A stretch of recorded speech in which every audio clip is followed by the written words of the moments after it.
ईद उल अज़हा का मौका है तो कुछ लोगों की जो है वो हालत थोड़ी सी गैर भी हो जाती है ज़्यादा खाने की हाँ वजह जी, से, तो ऐसे ही लोग है। एहतियात कैसे कर सकते हैं? इसमें ये है कि ईद उल अज़हा के मौके पे आप जितना हो सके आप गोश्त का कम से कम इस्तेमाल करें। कोशिश करें इसके साथ कोई ना कोई सब्जी को आप ऐड करें। लेकिन हमारे यहाँ पे क्या हो रहा था, हम सुबह भी प्लेट भर के खा रहे हैं, दोपहर में भी और रात में भी, तीनों मील्स में हमारे गोश्त होता है। प्योर फॉर्म में गोश्त सुबह शाम दोपहर आपको हाई कोलेस्ट्रॉल की तरफ लेके जाएगा। आप इतने ज़्यादा फैटी कंटेंट वाले घी में खाना, वो मैदे की बीमारियाँ इन दिनों में स्टार्ट हो जाएंगी।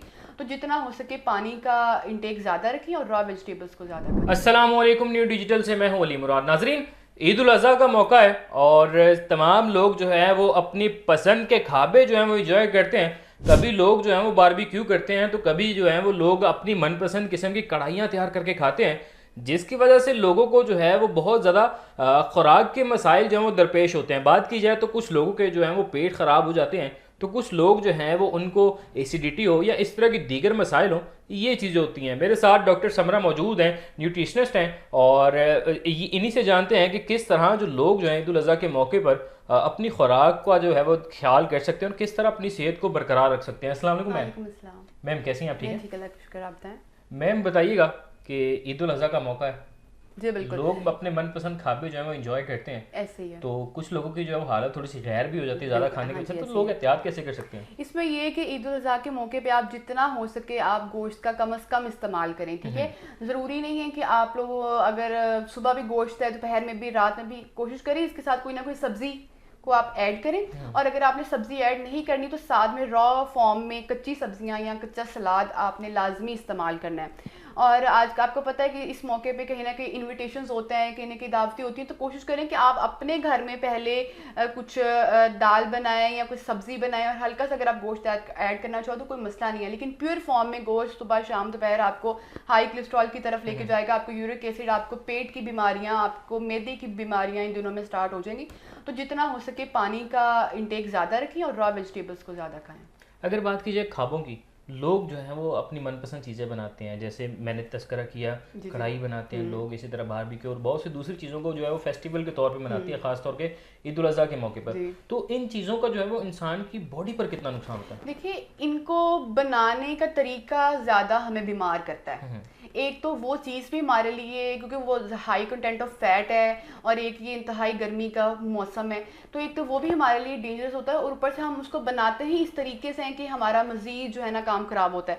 अब आपने कोशिश करना है कि उसको आपने ऑयल में पकाएं, ना कि देसी घी में पकाएं, ना कि आप किसी ऑयल उसमें घी में, जो दूसरा घी होता है डाल्डा वगैरह, इनमें बनाएं। आप कोशिश करें कि आप ऑयल में खाना बनाएं, और अगर आपकी इतनी अफोर्डेबिलिटी है तो कोशिश करें आप ऑलिव ऑयल इस्तेमाल करें अगर आपने गोश्त खाना ही है। तो वो एक अच्छा कंटेंट और भी डिफरेंट मल्टीपल न्यूट्रिएंट्स का भी आ जाता है घी में खाना, और ऊपर से एक गोश्त में भी चर्बी होती है, फैट, वो भी पिघल के मजीद आपका काम खराब करती है। फिर आप इतने ज़्यादा फैटी कंटेंट वाले घी में खाना है? और पका रहे साथ होते में हो। इस तरह दस्तरखानों पे जो सॉफ्ट ड्रिंक्स भी सजाए हाँ जाते हैं। बिल्कुल, साथ में आप सॉफ्ट ड्रिंक का इस्तेमाल कर रहे होते हो, साथ में बिल्कुल भी कहीं पर भी सलाद की कोई होता है। ईद के मौके हैं, जितना हो सके आप गोश्त खाएं। ये लोगों को होता है कि बहुत अच्छा प्रोटीन का सोर्स है, तो आपने इन्हीं 3-4 दिनों में नहीं, हफ्तों में सारी प्रोटीन ले लेनी है, तो ये चीज़ गलत है। एक लिमिट होती है किसी भी चीज़ का इंटेक करने की। कोई भी कार्बोहाइड्रेट है, प्रोटीन है, फैट है, आप जितनी पर डे की रिक्वायरमेंट है उतना ही खा सकते हैं, वो ही आपकी बॉडी के लिए हेल्दी है। बाकी जितना आप एक्स्ट्रा खाएंगे वो आपकी बॉडी में जाके हमारे स्टोर हो हमारे जाएगा। नाज़रीन को ये भी बताइएगा कि एक दिन में प्रोटीन जो है वो कितना इंटेक करना चाहिए एक नॉर्मल पर्सन को? जी देखिए, ये वेरी करता है हर पर्सन की नीड के अकॉर्डिंग। ये बिल्कुल इस तरह सेलेक्टिवली बता देना कि आपने इतना खाना है। पर सर्विंग जो होती है, अगर आप डाइट नहीं कर रहे हो, एक हेल्दी पर्सन हो, तो आप जो है 4 से 5 पीस इजीली खा सकते हो दिन में, पूरे दिन के एक टाइम में। लेकिन हमारे यहाँ पे क्या हो रहा था, हम सुबह भी प्लेट भर के खा रहे हैं, दोपहर में भी और रात में भी, तीनों मील्स में हमारे गोश्त होता है। तो इस चीज़ से आपने अवॉइड करना है। सिर्फ सारा दिन आपने गोश्त से ही तो प्रोटीन नहीं लेना ना। सुबह सुबह कुछ लोगों की आदत होती है कि बेशक हमारे घर में गोश्त या जो भी, हमने सुबह उठ के अंडा ब्रेड ही खानी है, ठीक है, तो आप वहाँ से भी प्रोटीन सोर्स ले रहे होते हो। आप किसी के घर जाओगे, वहाँ पे भी वो ज़रूरी नहीं है कि आपके सामने सिर्फ गोश्त या डिफरेंट डिशेस और भी बनी हो सकती हैं, तो वो भी प्रोटीन का सोर्सेज होती हैं। तो सिर्फ मीट के प्रोटीन सोर्स पे रिलाई नहीं करना चाहिए। गर्मी बहुत ज़्यादा है, और जब बहुत ज़्यादा प्रोटीन इंटेक होगा जी गोश्त की सूरत में, तो ये लोगों को दूसरे जो मर्ज होते हैं वो इंसान को जो लाक होने के कितने खतरात होते हैं? वो देखिए, अगर तो कोई पेशेंट ऑलरेडी रिस्क पे होता है तो वो मज़ीद जो है उस चीज़ में कन्वर्ट हो जाता है। अगर किसी पेशेंट को ईद से पहले वो 50 to 60% वो डायबिटीज़ के रिस्क पे है, प्री डायबिटिक था पहले, या उसका यूरिक एसिड या कोलेस्ट्रॉल वगैरह बॉर्डर लाइन पे था, तो वो हाईली चांस है कि वो इस ईद के बाद या इतने हाईली कंटेंट खाने के बाद वो उसमें कन्वर्ट हो जाएगा। तो सबसे पहले आप लोग जो है करवाएं, रिपोर्ट्स करवाएं, अपने आप को जज करें कि आप लोग किस टाइम कहाँ पे रिलाई कर रहे हो, फिर उस हिसाब से अपने मीट के जो है उसको आप डिवाइड करें खाने में। लोग जो है ईद के मौके पर जो है मुख्तलिफ जब खाबे इस्तेमाल करते हैं तो बिला तरतीब किसी चीज़ का ख्याल नहीं रखते। तो लोगों को ज़रा खाने के हवाले से बताएं कि खानों अगर बनाना गोश्त ही है, लेकिन गोश्त को किस तरह से वो तैयार अच्छे तरीके से कर सकते हैं कि उनके लिए जो वो ज़्यादा खतरनाक साबित ना हो। देखिए वही मैं आपको बार बार, मैंने पहले भी ये कहा कि आप सब्जी का बीच में इस्तेमाल करें। आप जो है एक दफ़ा अगर आपने वैसे बना लिया तो अगली दफ़ा आप उसके अंदर कोई ना कोई सब्जी ऐड करें। शाम में बनाना है तो सब्जी को डिफरेंट और ऐड कर लें, साथ में रॉ वेजिटेबल सैलेड। अगर आपकी प्लेट है उसके अंदर आपने 3 से 4 पीस अपने मटन के या बीफ के बना के रखे हुए, तो साथ में आपकी जो रोटी है उसके साथ आपका एक भरी हुई प्लेट सैलेड की होनी चाहिए।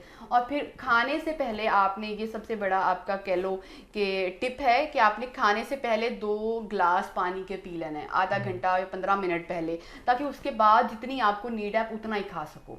ठीक है, हम कहते हैं कि खाना खाने के बाद में पानी पियेंगे, पहले जितनी भूख है पहले वो खा लें, तो आप उसी भूख में आप इतना एक्स्ट्रा खा जाते हो कि वो ही फैट में कन्वर्ट होकर आपकी बॉडी में स्टोर हो जाता है। फिर आपको दिल के मसले, आपको जिगर के मसले, आपको जो आजकल आपको पता है फैटी लिवर बहुत टॉप लिस्टेड है, हर एक को ये इशू हो रहा है, तो फिर आप ये ऐसे खाने के बाद फिर आप इन चीज़ों में कन्वर्ट हो जाओगे। लोग जो है वो जानवर ख़रीदने से पहले ख़रीदते वक्त भी जो है बड़ी बड़ी चीज़ों की प्रिकॉशंस जो जानवर ख़रीदने के हवाले से होती हैं, लेकिन वही जानवर जब कुर्बानी के बाद उसको जो कन्वर्ट करने की बारी आती है डिशेस में, तब लोग बिला तरतीब तब ऐसे ही है बिल्कुल। लोगों जो है ना, मुझे तो अक्सर ये चीज़ समझ नहीं आ रही होती है कि पेशेंट अक्सर कह रहे होते हैं ये जो, अगर वो उन्हें वैसे वो नॉर्मल रूटीन में खाना खा रहे हो ना, दिन में उनके घर में मटन पक रहा हो, बीफ पक रहा हो, चिकन पक रहा हो, दाल सब्जी पक रही हो, कोल्ड ड्रिंक्स पी रहे हो, तब उन्हें कोई मसला नहीं होता। लेकिन जब उन्हें कोई हेल्थी चीज़ बता दी जाए तो वो कहते हैं अच्छा इसका कोई नुकसान तो नहीं होगा, ये अगर हम 4 से 5 पीस खा रहे हैं इसका कोई नुकसान तो नहीं है।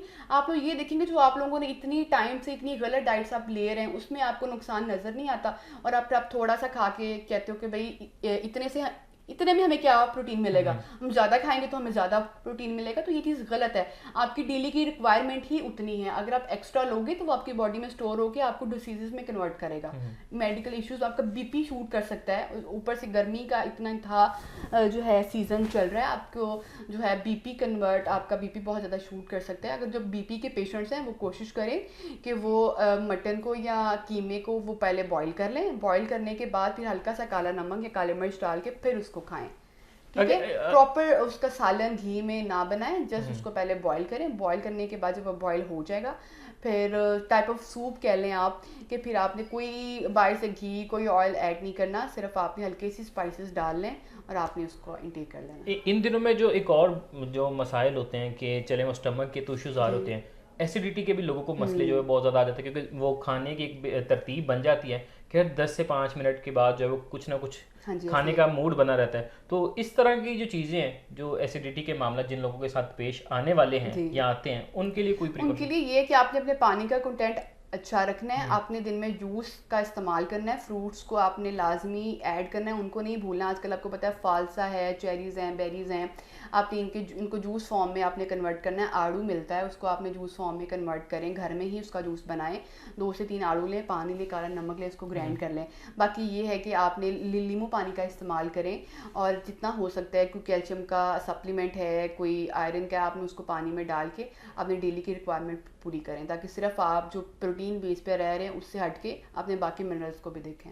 ओआरएस का इस्तेमाल करें जितना हो सके। जी, न्यूट्रिशनिस्ट थी मेरे साथ डॉक्टर समरा। इनकी जो है वो गुफ्तगू आपने सुनी है कि ईद उल अज़हा के मौके पर किस तरह जो है वो आप अपने खाने को इंजॉय तो कर सकते हैं, साथ ही साथ थोड़ी सी प्रिकॉशन से जो है वो आने वाली बीमारियां हैं या दूसरे एसिडिटी के मसाइल हैं इनसे भी बच सकते हैं। इसी के साथ अपने मेज़बान को इजाज़त दीजिए। अल्लाह ने के बाद।